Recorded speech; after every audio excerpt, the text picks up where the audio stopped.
Welcome back to Without a Shadow of Your Doubt. I'm your host. I feel like I said something wrong. Without a shadow of your doubt. Without a shadow of a doubt. I'm Auds, joined by my amazing co-host Gracie. Oh my gosh, I am amazing. Thank you for noticing. If you missed episode 1, we chronicled the terrifying onset and intensification of the unknown number cyberstalking targeting Lauren Licari and Owen McKenney in Beale City, Michigan. Now, this is episode 2, the unmasking, breakthrough, motives, and aftermath. We reveal the shocking perpetrator, dissect the enigmatic motives, and trace the enduring impacts of on the victims and the communities, updated with latest developments as of October 2025 from sources like the Netflix documentary.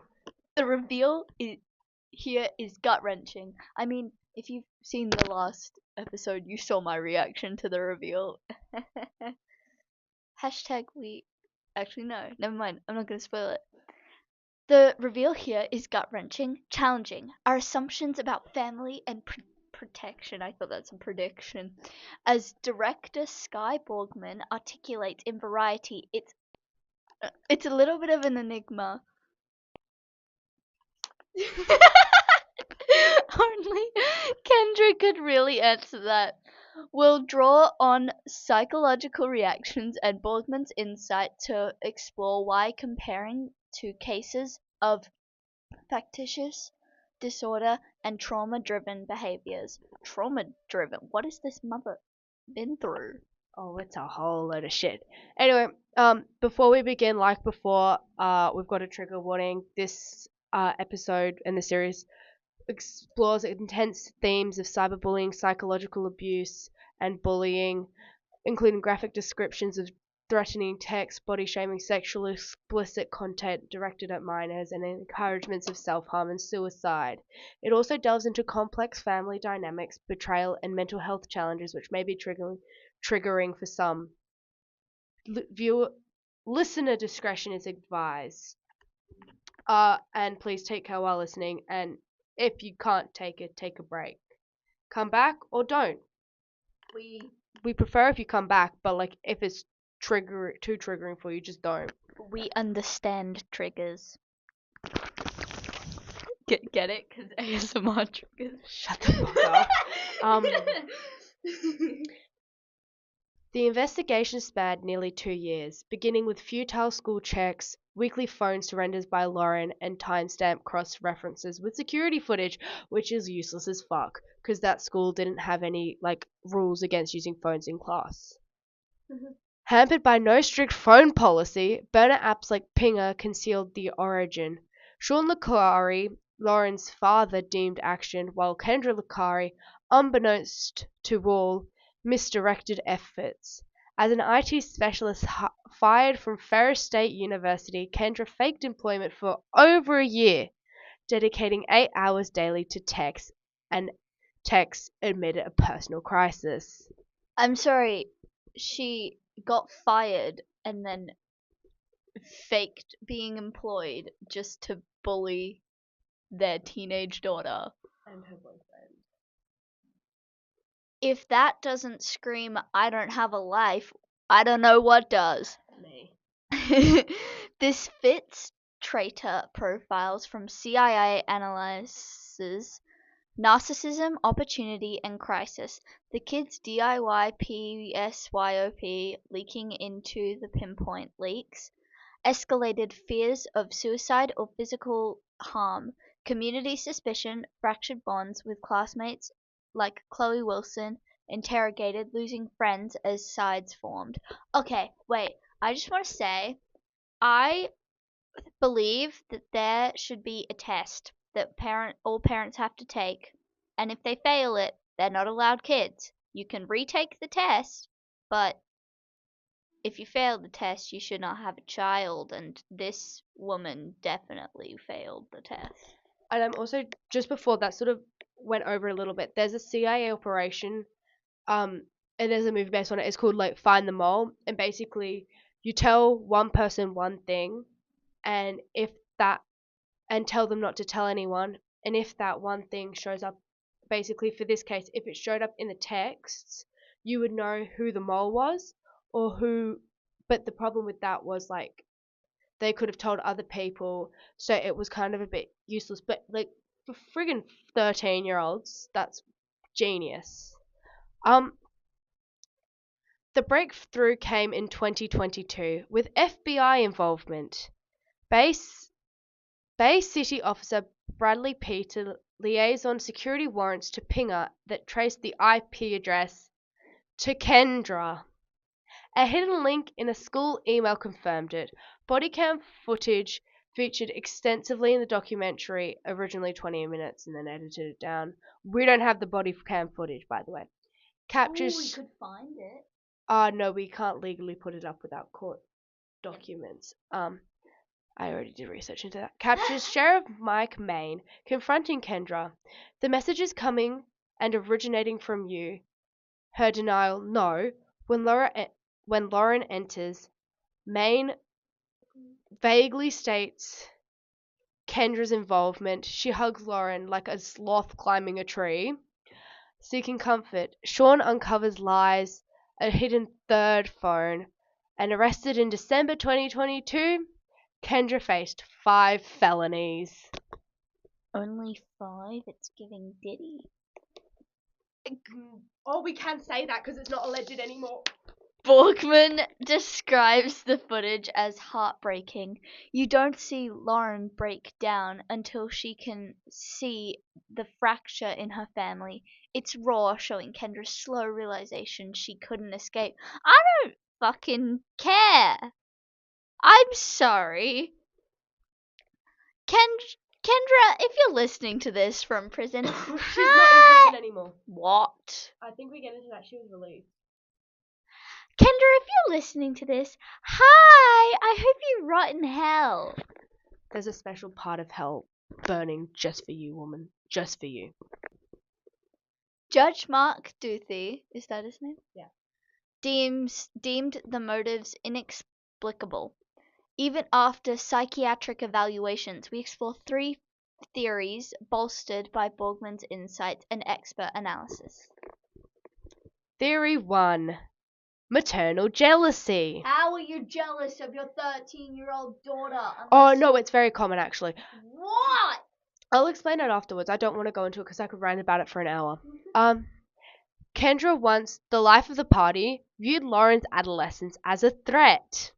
Texts attacking her appearance and achievements, like mocking basketball scores as a scorekeeper. Kendra denied it, projecting her own issues, but exploited sympathy by buying Lauren clothes after bullying her outfits. Well, okay, I think we all can tell. That just means that Kendra has bad style. I'm just saying. No, If you're bullying the outfits that you buy for your daughter, then I feel like that just means that you suck at picking out clothes. Yeah. Psychologists note narcissistic mothers see daughters as rivals, reminders of aging. Borgman ties it to Kendra's trauma. An assault at 17 relived as Lauren grew, leading to control. Well, okay. So I saw this thing that was like this mother made their children take scalding hot showers once every week because she got assaulted as a young kid and her OCD wouldn't let her forget about the uncleanliness of her skin. So she made her children do it so that they wouldn't be unclean. And like I get that. That's like a trauma response, and it's like that makes sense to me. But this is you don't bully your children. It's the thing that the mom did with the scalding hot showers, that was also abuse, and you should never do that to your child. But that one was done out of love, and this one's done out of spite. Mm-hmm. So like Sorry, am I boring you? No, you're not. I'm just like looking at the script, and we have like less than a page. We can ramble. I might go. So theory number 2, cyber Munchausen by proxy. This is the one that the Netflix documentary kind of drove into, like, making us believe it. To give you context, Munchausen syndrome is someone who loves to pretend to be sick to make themselves literally sick, or pretend to be sick to get sympathy. It's like, I'm dying, but I'm not actually dying. I just like that you're nice to me when you think I'm dying, and I think I look really good in a hospital gown. What is that from? This is from, like, my research. No. What is that quote from? A podcast. Stephanie Sue, we love her. I'm dying, but not actually. Just like, I think I look really good in a hospital. I swear that's from a TV show. I don't think it could be from Grey's Anatomy or something like that. Munchausen by proxy is when a caretaker gives their caretaking subject, usually their child, makes their caretaking subject, usually their child, sick, so everyone can rally around them. Oh my gosh! So this is what a lot of parents of child influencers do. Like, there's a million cases on child influences. Yeah, I know. Frankie, to name one. I could do like a whole series on that one. We could do an episode on the anyway, we could do that, except I think we get sued because it's technically still an ongoing case. See, that's the problem. That's why we should go into the Ruby Frankie one. But this is us yapping on this because we're trying to make more room and time. And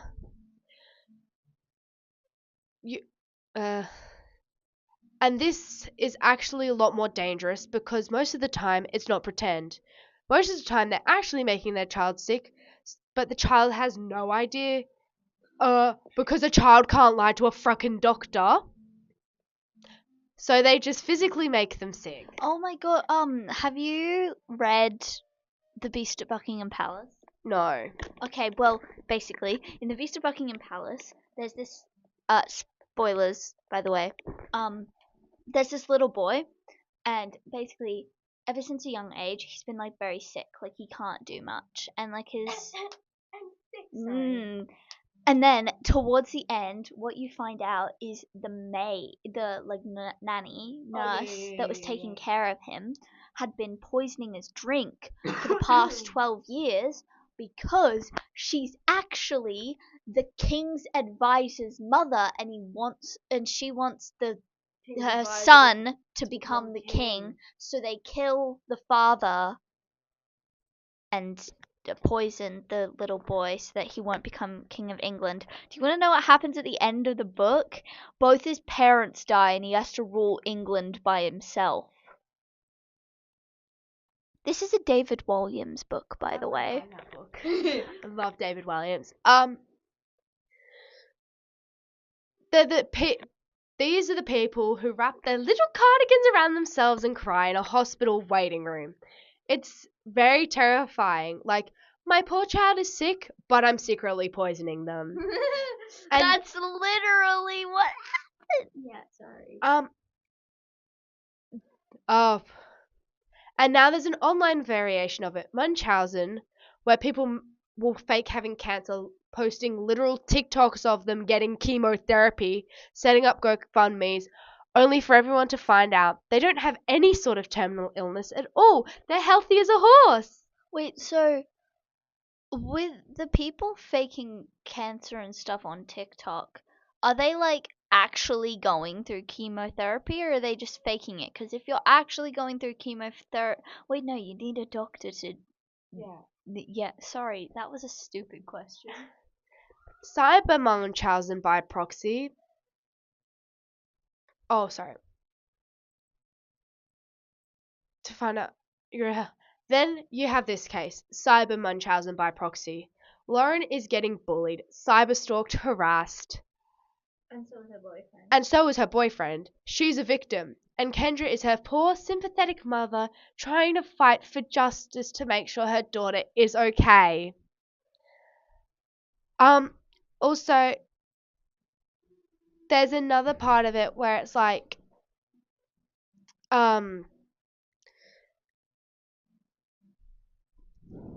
what's it called? It's like, it sounds like Harry Potter over there. It's like, to make sure her daughter's okay. So, another reason people think Kendra might have done this was because Jill McKenney, Owen's mum, it's said in a lot of news articles that she didn't really like Kendra. Oh, So- I wonder why. But so maybe Kendra was like trying to seem like she's trying to find this person because she doesn't want, she wants to be closer and accepted by Owen's family. By top tip, if you're trying to get on the good side of your daughter's boyfriend's mother, maybe don't sexually harass their child. Just saying. Just saying.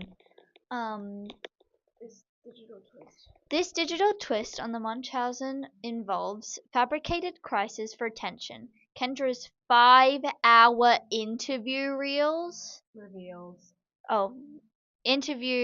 reveals a dark spiral from past trauma. I didn't think I knew how to stop. Well, too bad. Okay. Suck it up, Buttercup. You just needed to stop. Theory 3. An obsession with Owen. Oh my gosh, I could have told you this. Also, I think what the most likely thing is that it's a combination of all three of these. Like, Yeah. there are three main motives for any murder, which is love, money, and revenge. But you can be doing it for all of them. Like, you could be Love someone, but you're the... you can like the freaking ex-wife in Ted Lasso!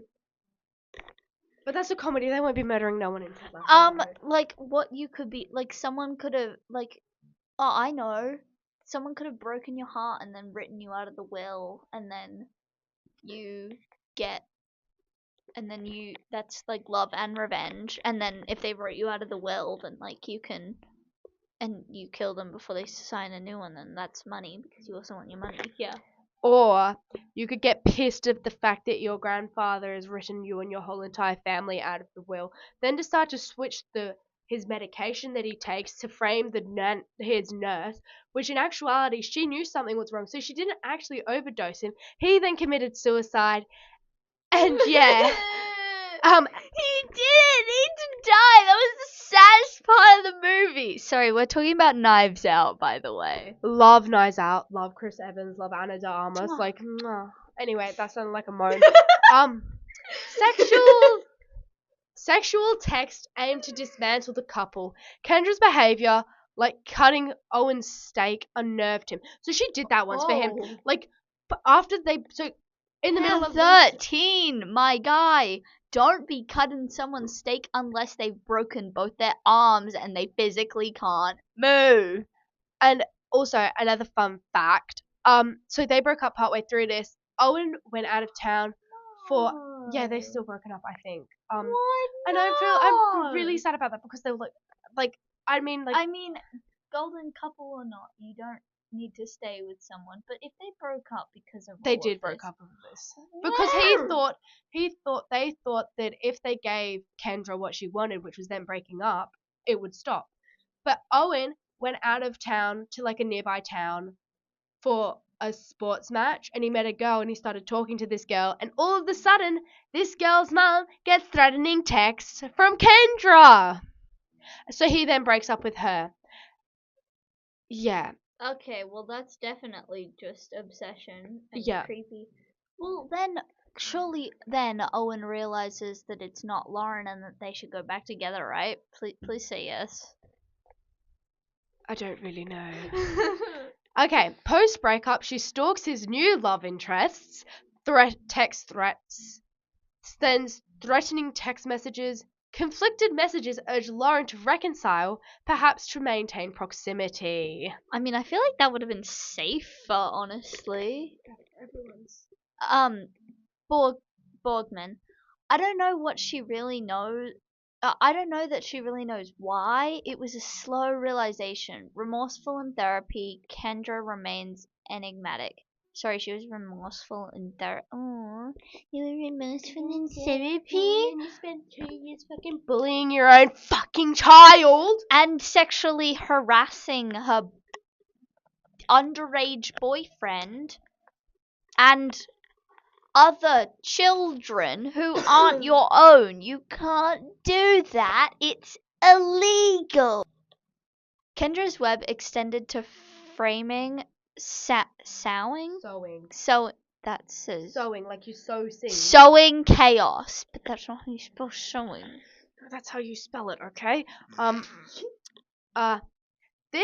She implicated Chloe Wilson with insider details, leading Chloe's cop father to suspect Kendra early. Oh, yay. Also framed Owen's cousin Adriana, and Lauren via anonymous tips, thinking Lauren was the one telling herself to go kill herself. That is the stupidest. Oh, I mean, actually, no, never mind. That's not the stupidest thing I've heard because I mean, as we were talking about before, like cyber Munchausen by proxy, like she could have been doing all of this to herself, but I don't think it would have affected her that much. Like, it wouldn't have affected her so much that she would have almost done anything. Yeah. If she knew who was telling her this. Although, to be fair, if you get in your head too much and you tell yourself stuff like that for too long, then you will start to believe it. Which is probably why she couldn't stop. Okay, read. Pleading guilty April 2023 to 2 stalking minors, dropping obstruction and computer crimes, sentenced to 19 months minimum, 5 years maximum. What? So she got a minimum of 19 months and a maximum of 5 years. I don't care. She should be in prison for life. Judge Duthie. I don't know how to pronounce his name. Truly horrible. I can't imagine any parent saying such horrible things. I can.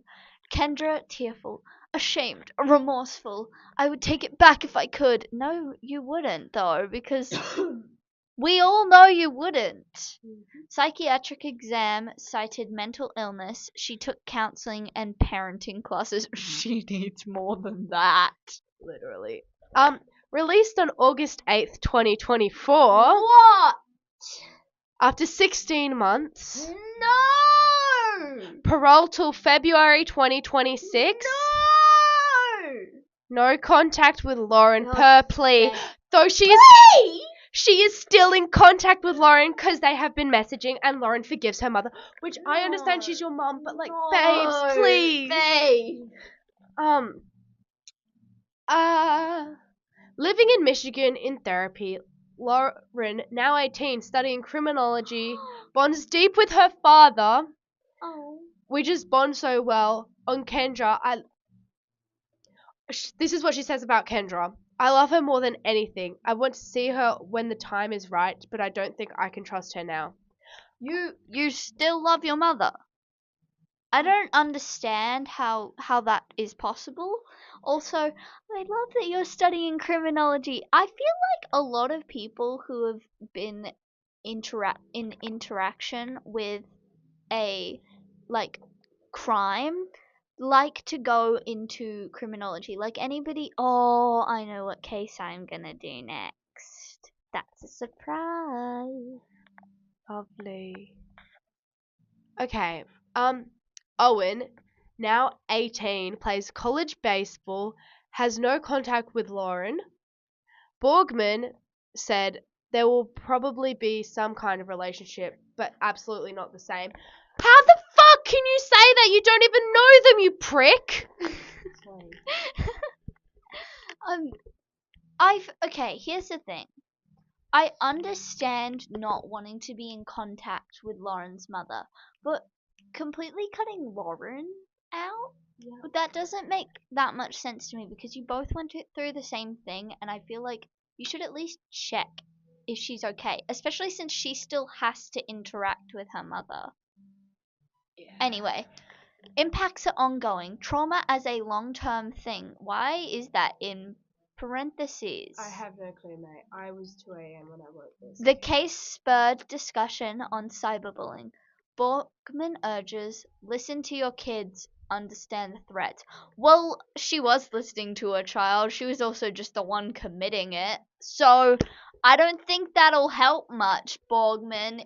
I don't like this officer very much. No, she's not an officer. She's the director of the documentary. I don't like you very much. Okay, good for you. Kendra's actions remain a profound enigma of cruelty, forever altering lives. Okay, everybody, thanks for listening to Without a Shadow of a Doubt. Make sure to like and follow us on all platforms. And remember, if you found any of these topics triggering, please contact one of the following numbers or website listed. Kids Helpline at 1-800-55-1800.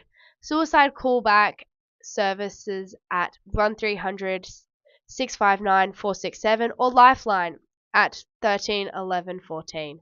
And www.lifeline.org.au, an external link and a crisis support and suicide prevention service for all Australians. This is all Australian numbers. If you come at me for saying Australian numbers, I'm not gonna live.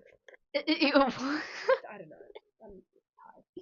Stay safe and remember to tell your friends, tell your friends' friends, tell your friends' dogs, and maybe don't tell your mothers this time. Just this once.